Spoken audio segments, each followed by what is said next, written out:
안녕하십니까. 8월 2일 월요일 오후 2시를 넘기는 시간입니다. 이 시간에는 장기표의 직격 장기표 대표를 모셨습니다. 예, 감사합니다. 나와주셔서 감사합니다.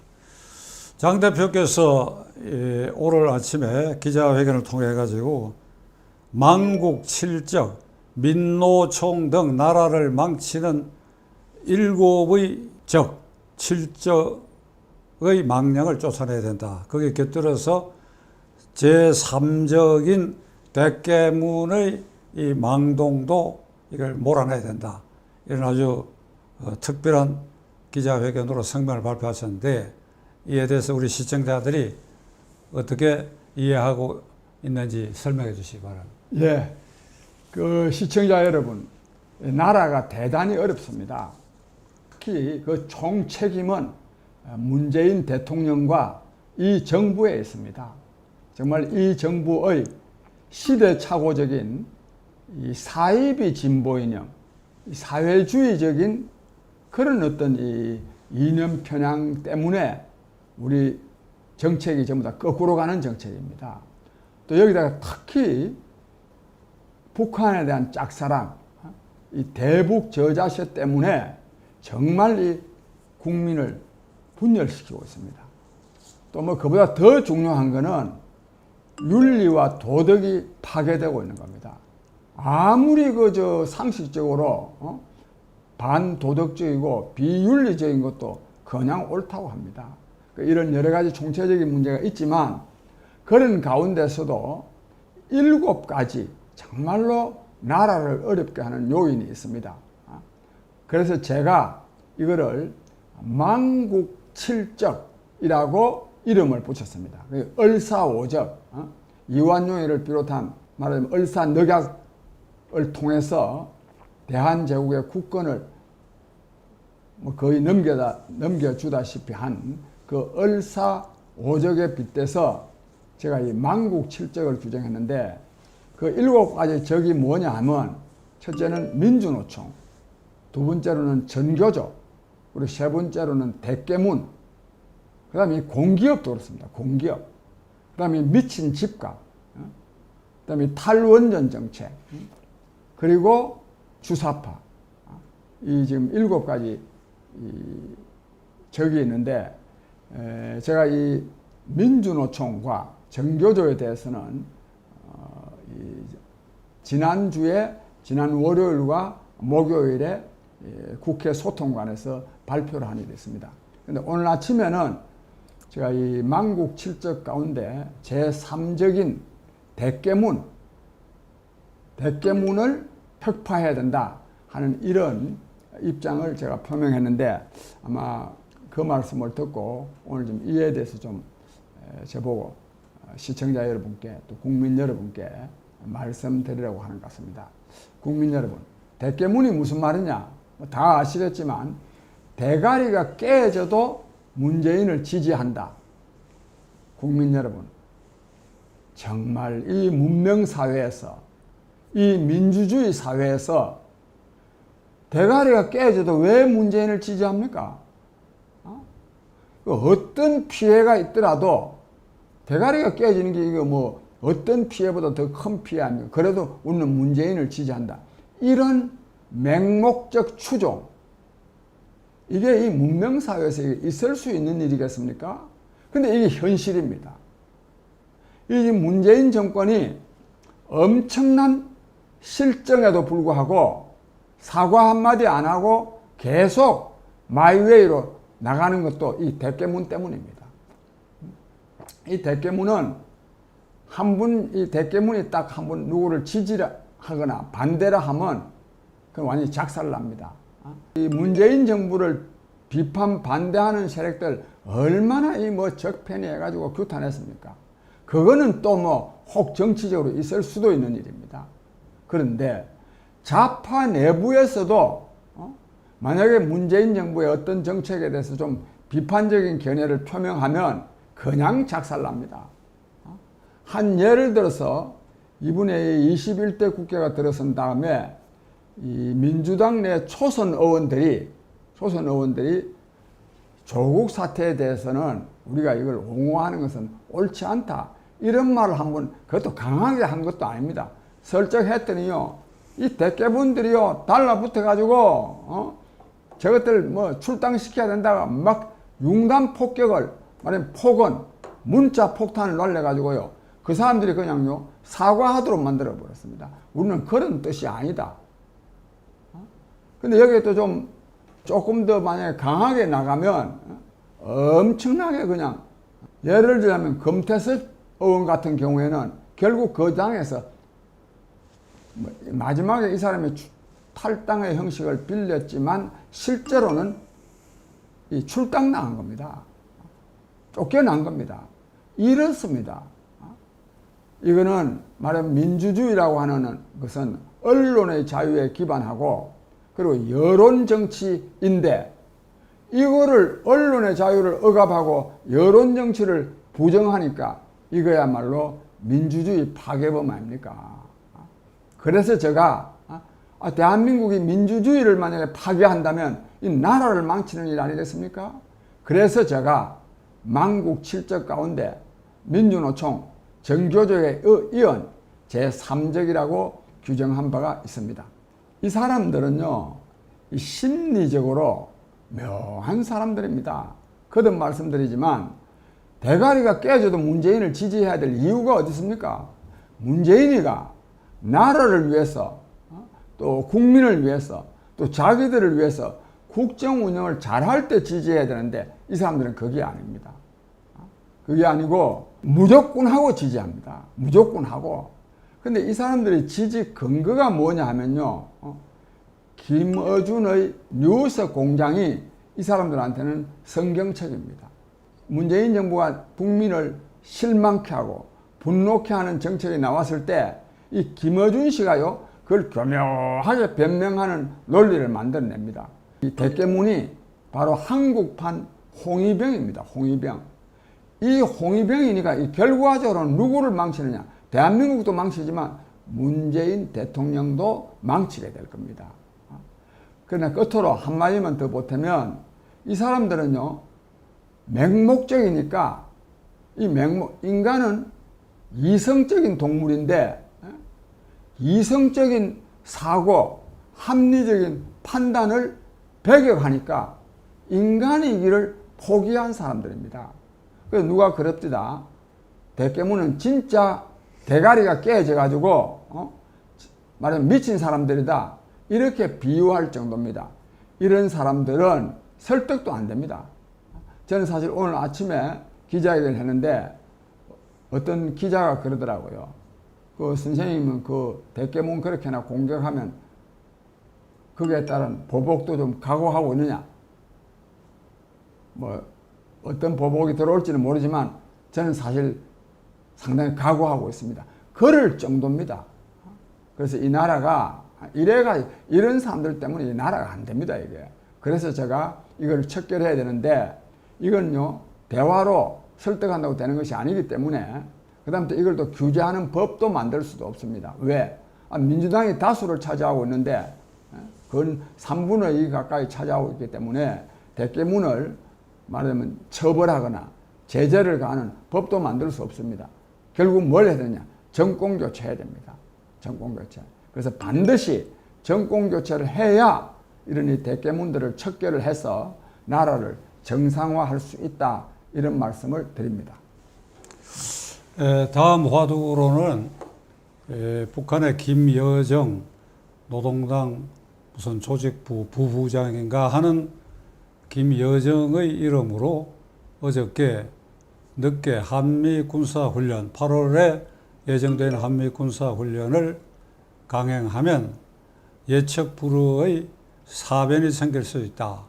이런 성명을 발표했는데 이건 결국은 대한민국에 대한 협박인데 국방부 당국이 아니라 문재인 대통령이 이 협박을 받고 어떤 태도를 취할는지 아마도 축소하거나 안 하는 방향으로 미국과 협의를 하지 않나 싶은데 이 사태가 심상치 않다고 보는데 어떻게 생각하십니까? 그 한미 군사훈련이 예정되어 있는데 그것도요 실제로 이렇게 막 병력이 출동하는 이런 군사훈련도 아닙니다. 이 시뮬레이션 하는 그런 군사훈련입니다. 그런데도 불구하고 김여정 부부장인가 하는 사람이요, 그 만약에 훈련을 하게 되면 어떤 사태가 벌어질지 모른다, 이렇게 지금 협박을 했습니다. 그랬더니 문재인 정부에서는 그렇지 않아도 이런 기사가 많이 나왔습니다. 이 지금 축소하는 방향으로 해보겠다든지, 또는 지금 현재까지는 지금 미국 국방당국과 협의하겠다, 이래서 축소하는 방향으로 노력하겠다. 특히 또 이 정부 관계자는 북한의 비위를 거슬릴 일은 안 하는 게 좋다. 국민 여러분, 이게 나랍니까 이게? 아니, 북한이 적 아닙니까? 적에서 뭐 하지 마라 한다, 훈련하지 마라 한다고 해서 그걸 무슨 뭐 조정해 보겠다, 이래가 이게 되겠습니까? 북한은요, 훈련 정도가 아니라 핵무기를 지금 엄청나게 만들고 있지 않습니까? 문재인 정부 출범 당시 2017년도 경우에는 핵무기가 한 10개 내지 15, 그때 이미 벌써 10대 내지 15개가 있었다고 합니다. 지금은요, 이 국제 군사력 전문기관에서 발표한 바에 의하면 북한이 적어도 핵무기를 40개 내지 50개 정도는 갖고 있다는 거 아닙니까? 그 문재인 정부 뭐 핵무기 협상한다고 하는 것이 결국은 뭘 했느냐? 북한이 핵무기를 더 많이 만들 수 있는 시간을 준 겁니다. 북한은 핵무기를 만드는데요, 우리는 시뮬레이션 하는 훈련도 제대로 안 하겠다. 국민 여러분, 정말 이런 사람들이 대한민국의 집권 세력이니 진짜 이거 한심한 일입니다. 그러면 이제 훈련 안 하면 그러면 남북 관계가 좋아지느냐? 그렇지 않습니다. 할 때도 안 좋았고 안 할 때라고 해서 나아진 게 없습니다. 괜히 한번 문재인 정권 시험해 보는 겁니다.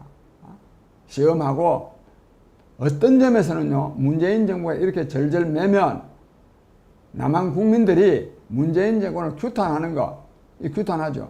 이런 거 이제 왜 정부와 국민을 이간질시키는 거, 뭐 이런 거, 남한 내에서 그냥 북한 문제 때문에 소동이 일어나는 거, 이런 거 북한이 즐기려고 저는 하는 거라고 생각합니다. 제가 꼭 말씀드리고 싶은 것은 이런 식의 북한의 비위를 거슬리지 않기 위해서 뭐 훈련도 축소하고 또는 안 하고 한다고 해서 남북 관계가 좋아지는 것이 전혀 아닙니다. 오히려 정말로 북한에 대해서 단호하게 훈련도 하고 북한을 압박하는 고강도 군사 정책을 취해야 오히려 북한이 회담하다 그럽니다. 왜? 진짜 겁이 나야. 겁이 안 나는데 뭐한데 저 북한에서 남북 대화하고 교류하고 협력하자 합니까? 그래서 이런 식으로 나가면은 오히려 남북 관계가 좋아지는 것이 아니라 거꾸로 남북 관계도 나빠질 뿐만 아니라 문재인 대통령 자신이 엄청난 이 모욕을 당합니다.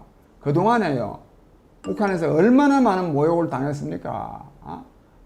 미친 개가 요란하게 짖는다느니, 뭐 또 뭐 삶은 뭐 소대가리가 뭐 웃을 일이라느니, 또는 바보 중에도 뭐 상바보라느니, 이런 소리요, 우리가 훈련하였기 때문에 들었습니까?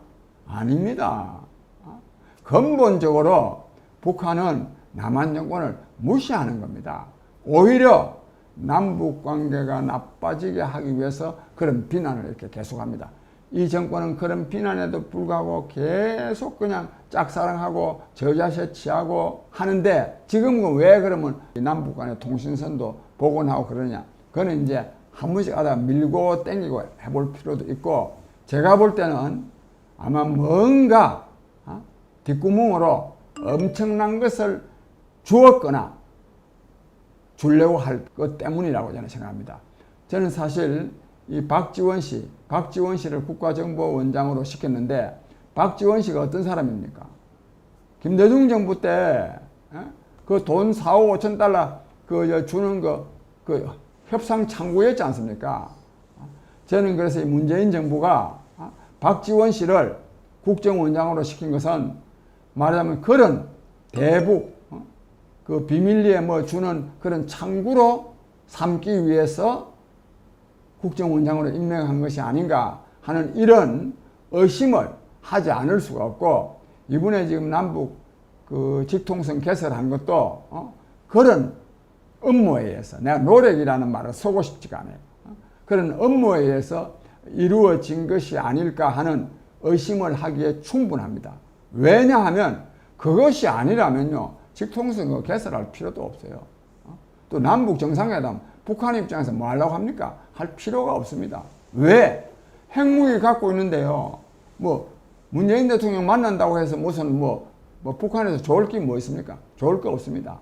뒷구멍으로 그러니까 뭘 제공하겠다는 의사를 표명하지 않았다면 북한 입장에서는 직통선 다시 재개할 이유도 없고 또 정상회담도 할 모양입니다. 아마 직접 뭐 왔다 갔다가 안 하고 아마 화상으로 할 것 같은데 이런 거 북한에서 할 이유가 없죠. 그런 점에서 그래 하라도 한다고 해서 그럼 이 나아지느냐? 나아지지 않습니다. 저는 그런 점에서 이 문재인 정권은 참 바보들이다, 그런 생각을 강하게 하고 있습니다. 예, 김여정의 공갈 협박에 결국 굴종할 수밖에 없지 않겠냐, 이제 이런 생각이 드는데, 이 정권을 우리가 흔히 종북 수사파 정권이라고 그러는데, 이 문재인 대통령과 이 핵심 실세들의 가장 기본 인식이 두 가지 점에 있어서 이 사람들이 생각을 도저히 바꿀 수 없는 원천적인 그런 원죄를 우리 역사 앞에 지고 있다고 생각합니다. 하나는 대한민국 정부 48년 8.15에 수립된 대한민국 정부는 탄생하지 말아야 할 정권이고, 이것은 미국의 괴뢰인 이승만이 친일파와 결탁하여 세운 정권이니까 출발도 더럽게 했다. 그 이제 이재명 후보 그런 얘기했죠. 그러니까 이 권한을 부인하는데, 이건 유엔 결의에 의해서 가능한 지역에 총선거를 통해서 성립이 됐고, 유엔 결의에 의해서 한반도 유일 합법정부로 인정받았는데, 이들은 48년 9월 9일 수립된 김일성 정권이 조선반도의 유일한 정권이다, 이 생각에 절대 변함이 없다.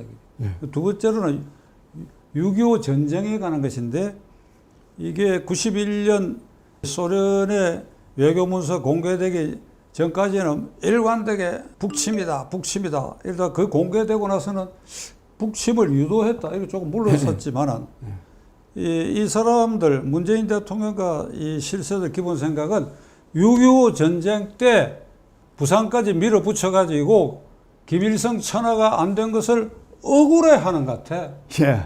억울해한다, 억울해. 그걸 억울해하는 사람들이 청와대를 장악하고, 그러니까 김정은의 협박에도, 김여정의 협박이 아니라 김정은 협박에도 나가 떨어지는 거 아니냐. 이 생각을 고칠 수 있겠느냐, 이게. 6.25 전쟁에 김일성이가 저기 남한을 완전히 접근하지 못한 것이 억울하다는 거지. 억울해. 나 참.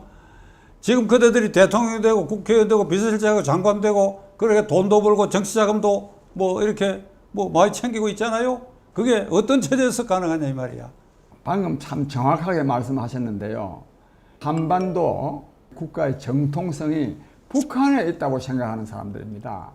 지난번에 이재명 씨 그 발언이 딱 그거 아닙니까?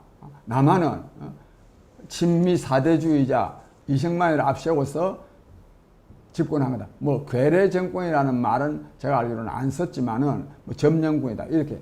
그러니까 정통성이 거기에 있다는 겁니다. 그러면요, 그 사람들 정통성이 있는 국가에 가서 살아야 안 되겠습니까? 그리고 또 지금요,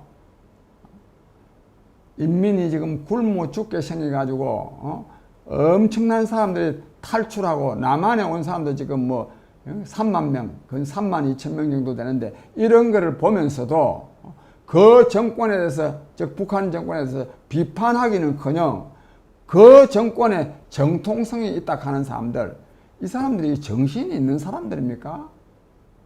역사 공부 왜 합니까? 이런 사람들이요, 현재도 대통령 하고 있고, 다음에 또 지금 대통령 하겠다 하고, 또 그 사람 지지율이요. 여당 후보 중에서 제일 많이 나옵니다. 그 사람만 그런 게 아니니까 그렇지. 딴 후보도 마찬가지입니다. 그 점에서는.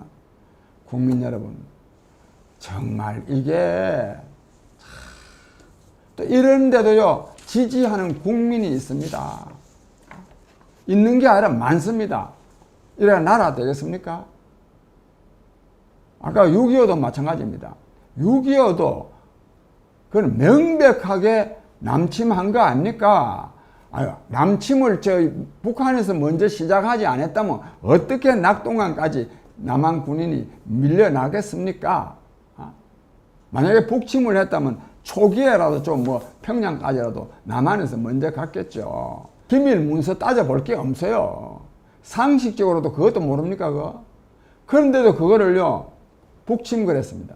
그거 이제 문서들이 다 드러나가지고 확인된 다음에는 이 정교조 교사들은요, 한편으로는 북침 남침을 말을 좀 소극적으로 하는가 하면 다른 한편으로는 결국은 미제국주의가 남침을 유도했다.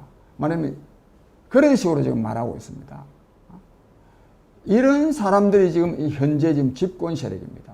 또 다음에 또 집권하려고 하는 현재 지금 여당 후보들도 그런 역사 인식에서는 조금도 다를 바가 없습니다. 그런 점에서 이번에 반드시 정권 교체를 통해서 저 사람들을 완전히 이제 퇴출시켜야 됩니다. 아마 또 그렇게 되리라고 저는 확신합니다. 이 주제에 대해서는 뭐 할 얘기가 태산같이 쌓여있으니까 또 다음 기회에 말씀하시기를 하고, 오늘은 예. 지금에서 출연해 주셔서 감사합니다. 예, 감사합니다. 예. 예.